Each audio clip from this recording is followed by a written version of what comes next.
Welcome to After Dark at the Fixed Ops Roundtable, featuring Katrina Ness, Vanessa Collins, and Ted Ings. This episode is brought to you by BG Products, partners beyond products.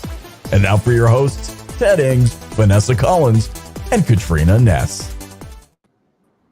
Good evening, everyone, and welcome back to the Fixed Ops Roundtable's After Dark show. Today we have a very special guest, Jonathan Overton. Jonathan, welcome. Hello. Hi, everyone. How are you?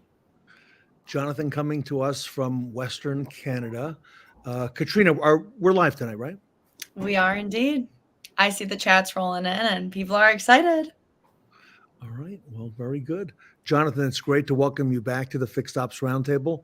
It's been a few years. We got to catch up here tonight. And Jamie Alexander's in the chat, Tony Owens. Sean Kingery is not quite back yet. Okay, hello from Miami. All right. I didn't know if you were going to come back yet. So he had a adventurous weekend rather, maybe evening as well, in the Bahamas. So great to see everybody. Roger Conant, good evening as well. So a lot going on here tonight. Jonathan, how long have I known you? How long have we known each other?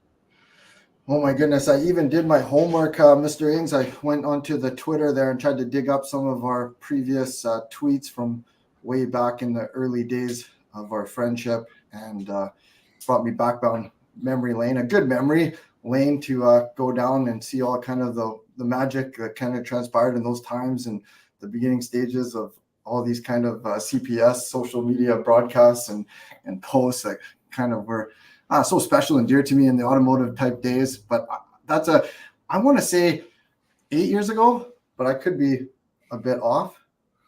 So Katrina, Jonathan was a tremendous salesperson in Western Canada for General Motors, and that's how I met him. I met him on social media, and I saw some stuff he was doing. We're going to show that tonight. And he had a major claim to fame that we ended up talking about a lot on social. We did some videos together in the studio for the tip of the day, and we're going to share that tonight with everybody.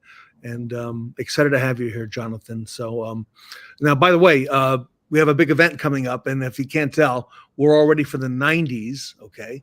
And in fact, Vanessa, we have a little bit of trivia tonight, right? Coming up at the end? Yes, we do have a short little round of trivia later, but it'll be super fun, so make sure to stay till the end for that. Okay.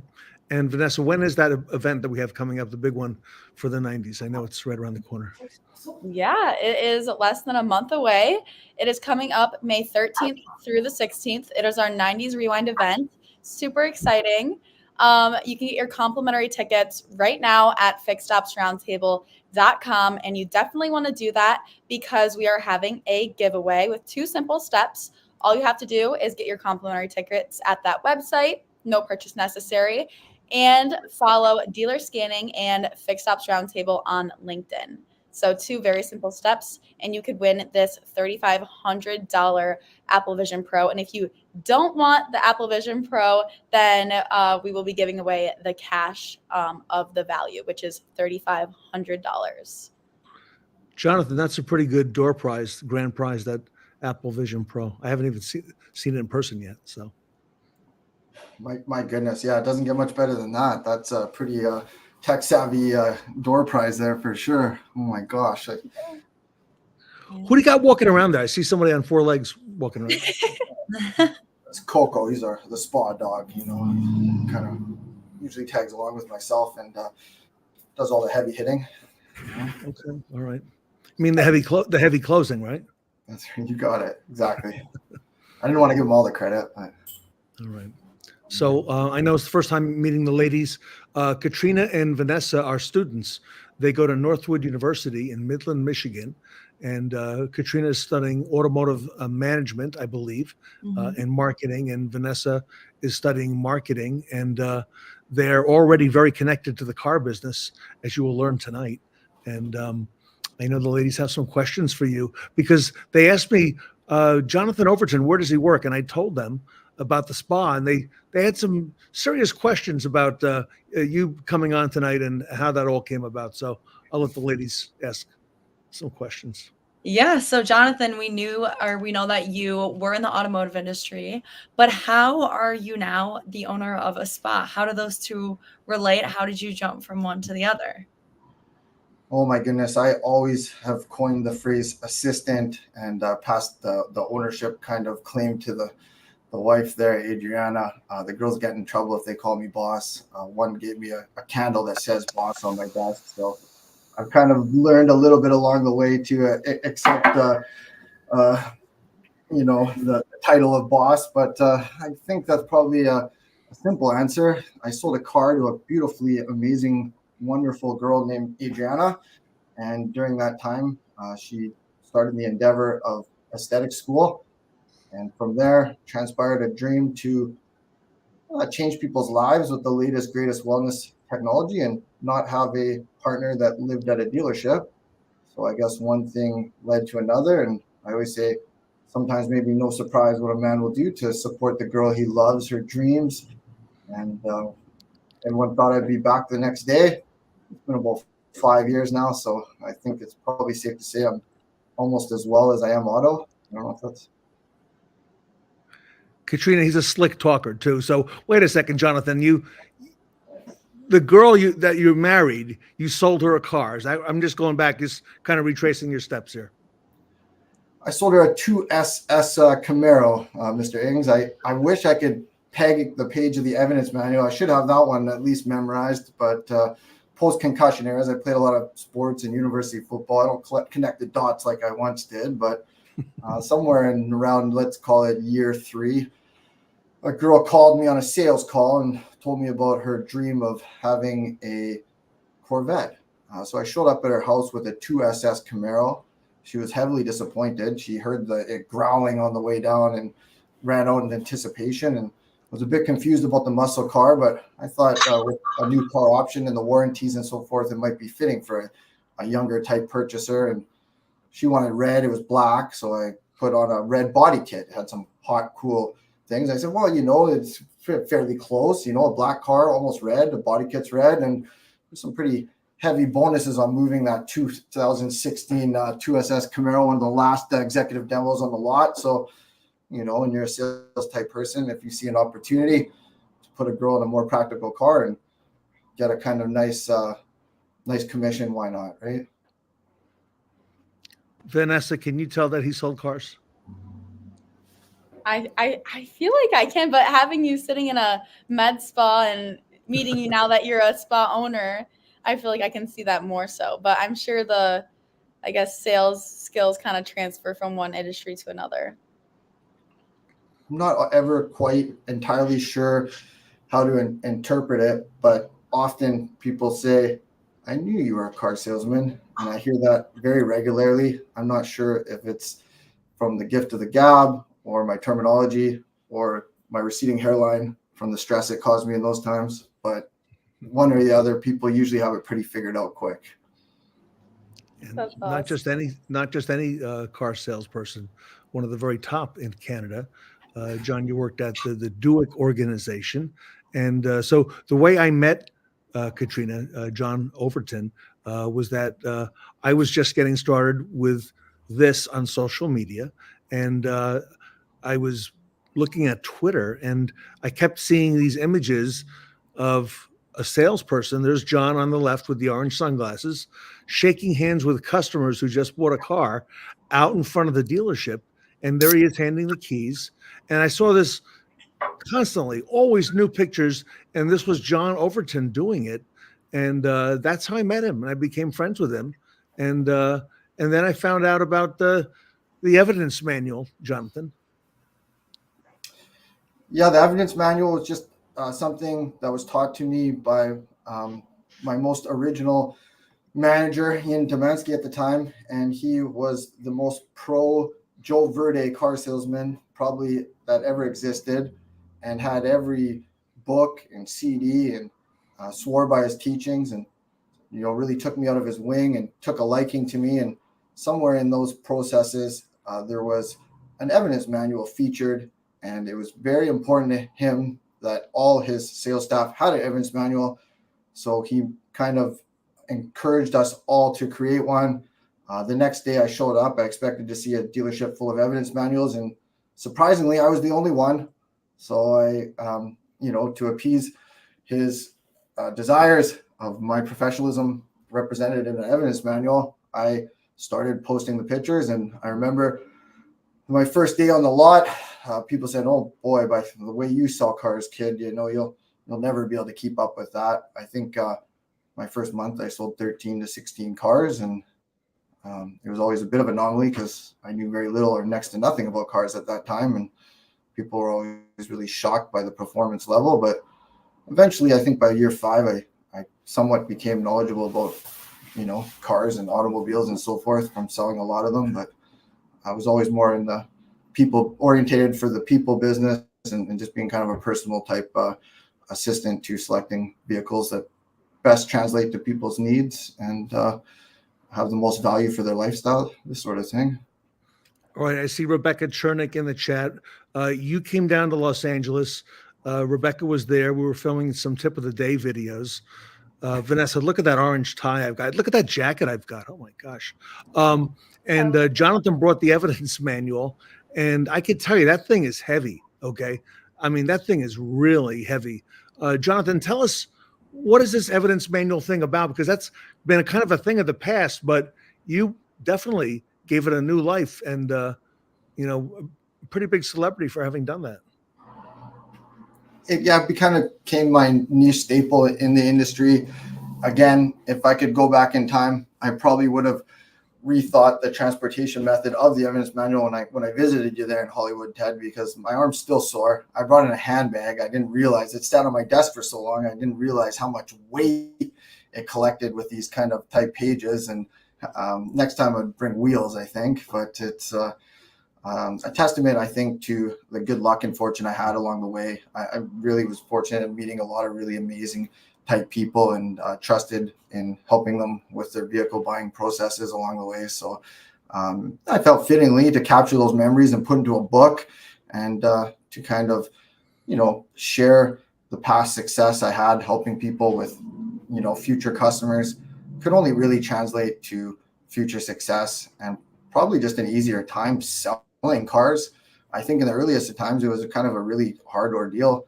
I feel like in the end of times, I put that thing on the desk and people were already grabbing that lucky pen of mine, Ted, and signing the dotted line. It was kind of a big eye opener to a lot of people. They were like, okay, well, he said he sold a lot of cars, but here's 650 pages of him shaking hands with cars. And we're talking retail deals. I know in the industry, a lot of these numbers get pretty stretched and exaggerated, and they're going to 12 rental cars in a space somewhere. These are all, for the most part anyway, straight up hand-to-hand retail type customers. So do you have any sort of evidence manual at the spa now? Any sort of, book like that? Good question.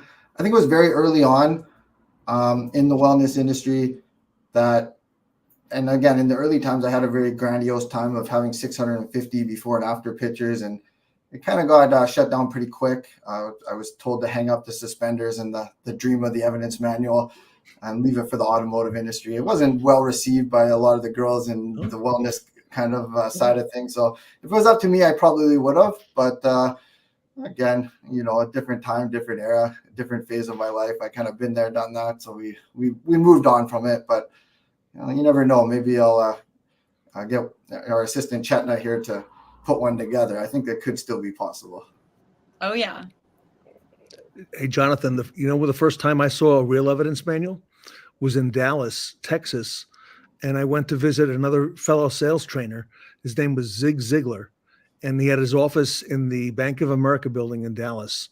And as you walk down the hall to go into his office, before you meet with Zig, he had 3 big binders, and it said right on the cover, evidence manual. Okay.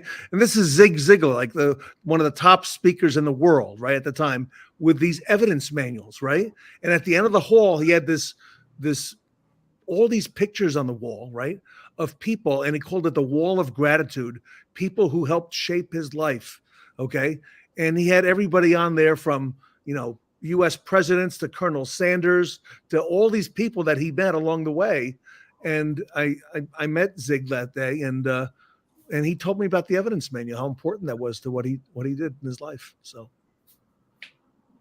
true story. Anyway, that and $3 to get me a cup of coffee. I know, but the evidence manual is important, so I believe it still is. And Rebecca Chernick agrees. She says it still works. That's right. That's awesome.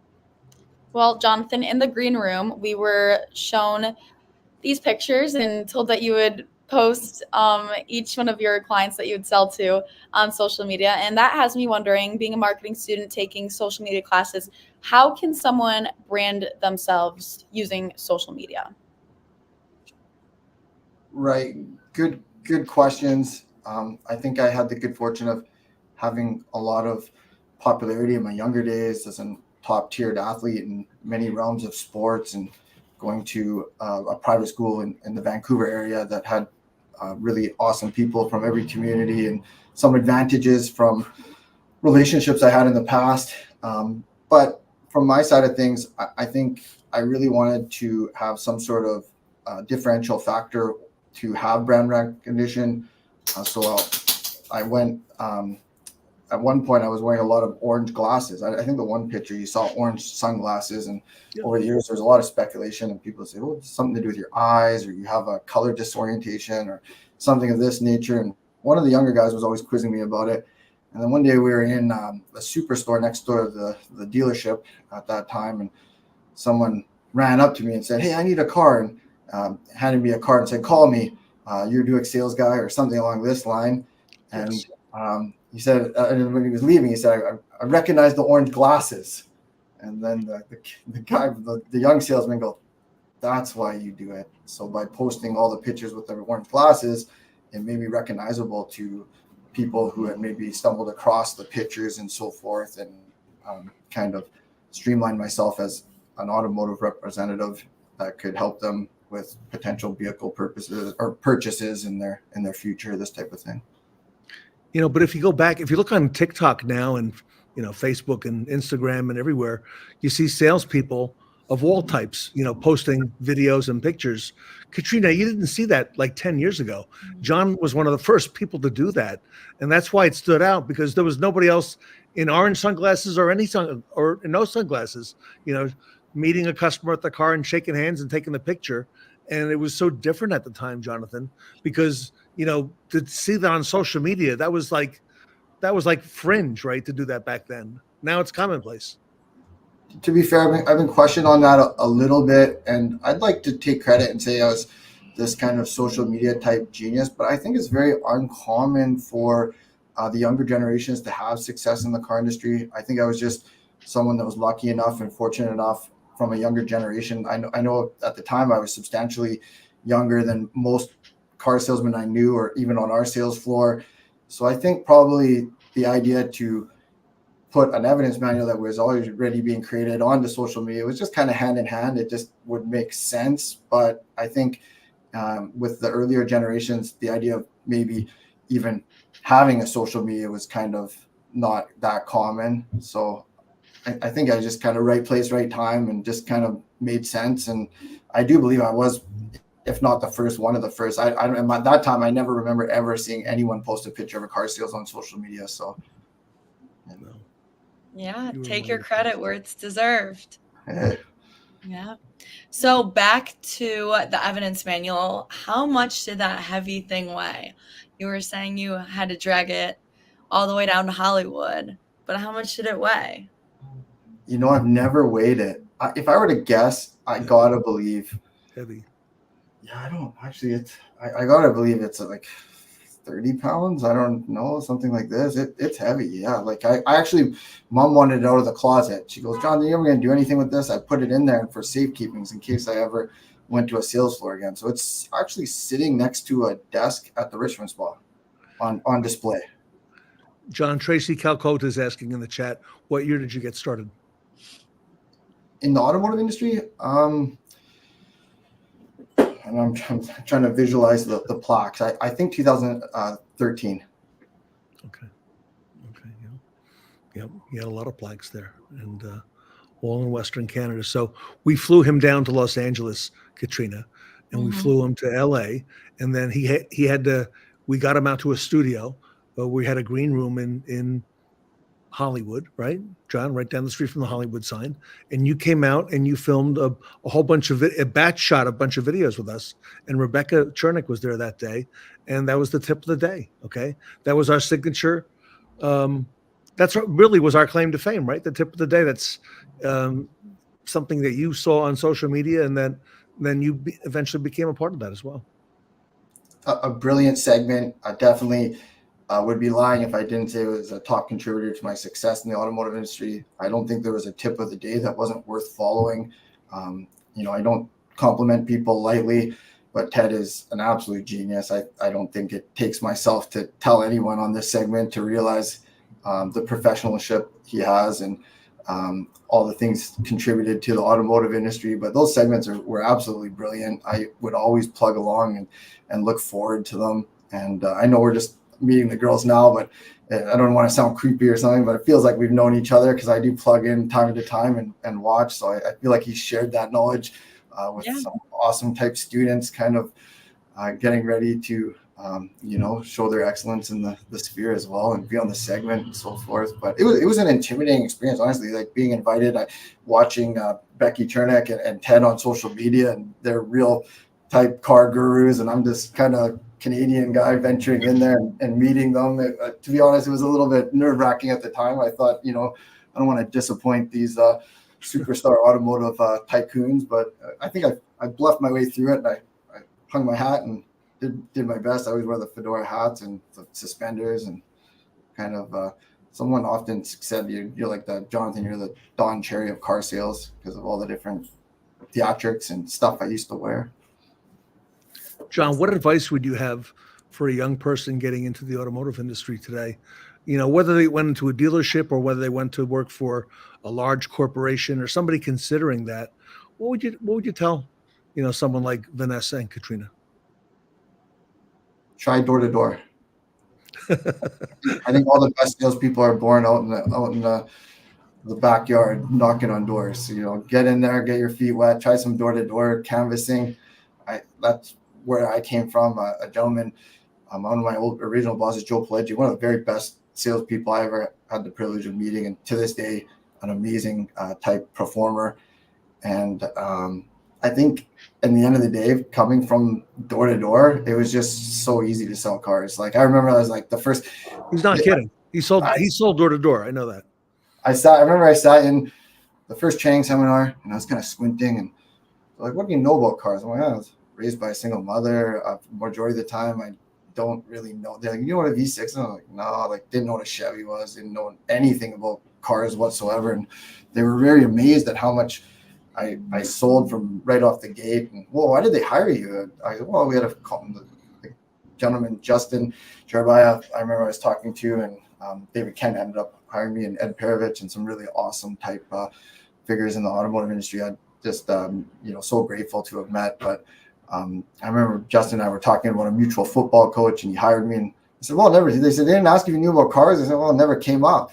And Justin always said, Jonathan, it's it's the people's business. One memory I always remember, I was trying to close a deal, and Justin came walking by, and he stopped and he looked at me, and he kind of looked startled, and I saw him run out to the parking lot and jump in his car, and he blasted down the street. I think it was an ATS Cadillac. It had a purple interior. I love that car. I want a V Sport like that to this day. And came racing back, and he passed me. You know what he passed me? He passed me a package of socks. He said, kid, I don't know what side of the bed you woke up on, but when you come to this sales floor, you got to look, act, and sound like a pro.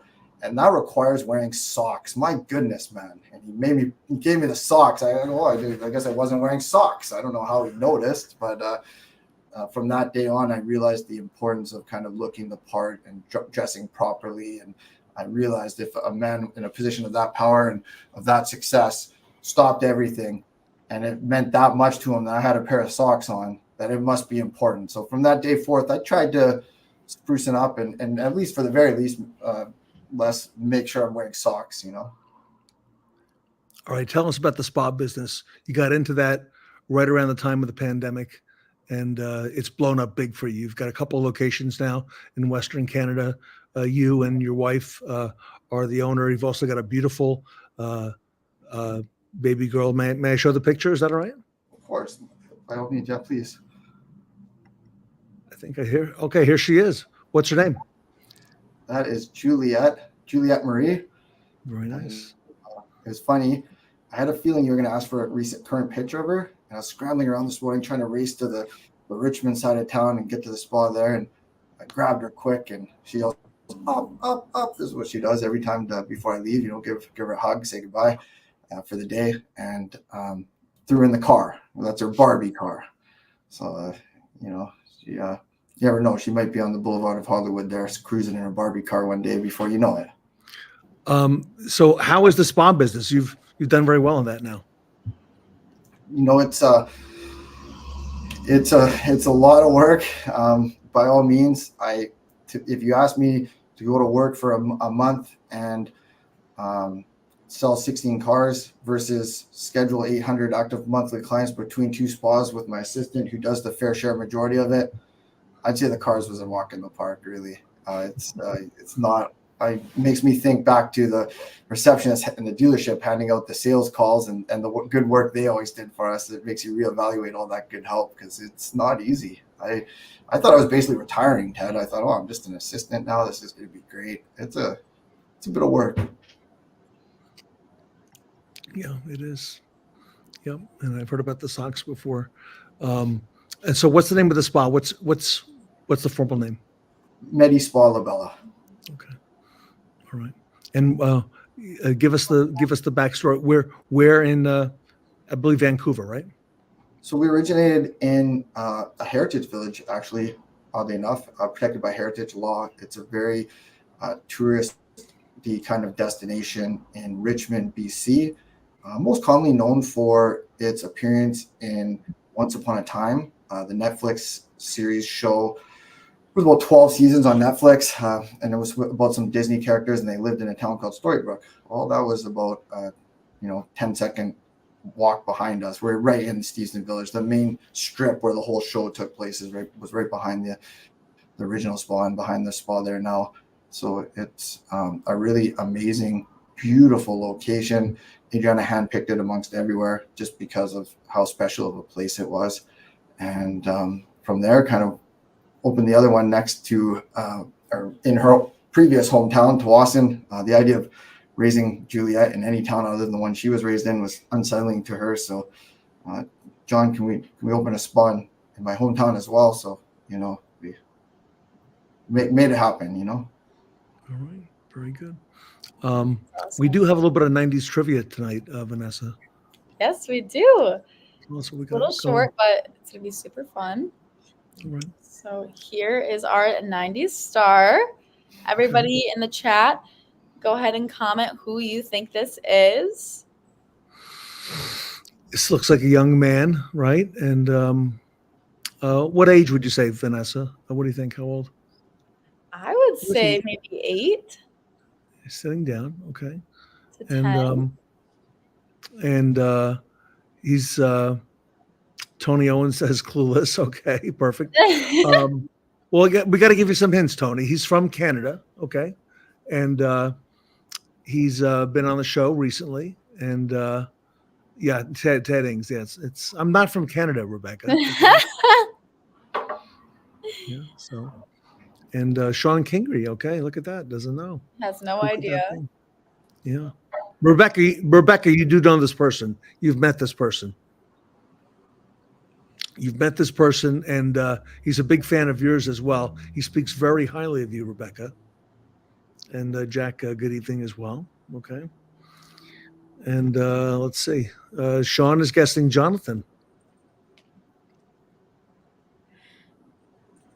Anybody else? It is Jonathan, isn't it, Vanessa? Yep. It's our very own guest tonight. Jonathan Overton. So, John, did she get the age right? How old were you here? I actually had to leave because you asked or requested a picture from the 90s. So I strolled through all the pictures on my Facebook, and this one, I don't even know where it originated from. Somebody tagged me in it. So then I just kind of put my thinking cap on and said, I think that's pretty close. So I asked my mom, and she confirmed, yes, that would be the early 90s.